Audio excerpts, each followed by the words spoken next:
ಓಂ ಸಾಯಿರಾಮ್. ಶುಭೋದಯ ನನ್ನ ಮಗುವೆ. ನೀನು ಹೇಳುವ ಮಾತುಗಳು ನಿನ್ನ ಜೀವನದಲ್ಲಿ ತಮ್ಮ ಶಕ್ತಿಯನ್ನು ತರುತ್ತವೆ. ಆದ್ದರಿಂದ ಒಳ್ಳೆಯದನ್ನೇ ಮಾತನಾಡು, ಒಳ್ಳೆಯದೇ ಆಗುತ್ತದೆ ಎಂದು ದೃಢವಾಗಿ ನಂಬು.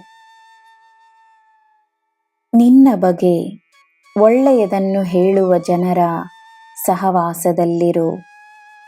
ನಿನ್ನ ಒಳ್ಳೆಯದಕ್ಕಾಗಿ ಯೋಚಿಸುವ ಜನರ ಸಹವಾಸದಲ್ಲಿರು. ಉತ್ತಮವಾದ ಜೀವನ ಸಾಧ್ಯವೆಂದು ನಂಬು.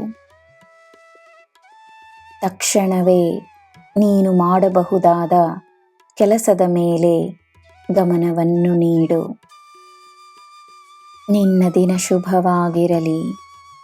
ಸರ್ವಂ ಸಾಯಿಮಯಂ.